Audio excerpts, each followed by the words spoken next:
Bueno, pues la verdad que tiene un precioso color amarillo pajizo, el ribete, que es lo que vemos en contacto con la copa. Es un ribete casi de un color acerado, está muy limpio, muy brillante, una muy buena lágrima, cierta glicerina, a copa parada en nariz. Copa parada nos dan ciertos recuerdos de fruta blanca, tipo manzanas, peras.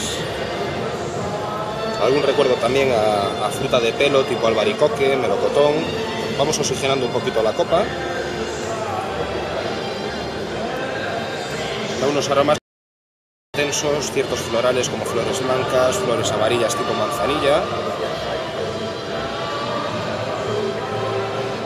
Tenemos también ciertos recuerdos balsámicos, como diríamos eucalipto, una punta mentolada muy interesante, agradable en boca, en nariz, perdón.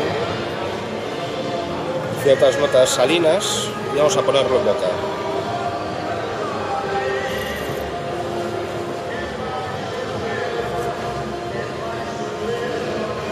En boca la verdad que la entrada es voluminosa, intensa, fragante.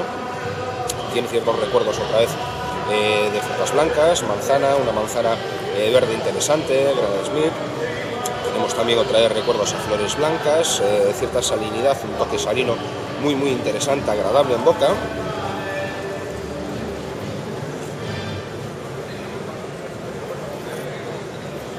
Como decimos, vino voluminoso, intenso, fragante.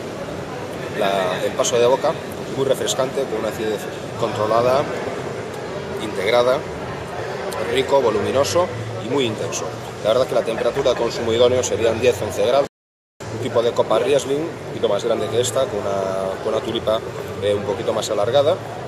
Y bueno, pues podríamos hacer un maridaje fantástico, empezar con este vino con unas almejas abiertas al natural y terminar con un buen pescado, un buen mero, por ejemplo, a la parrilla, con una témpura de verduras. Yo creo que le iría de maravilla. Espero que os haya gustado. Salud.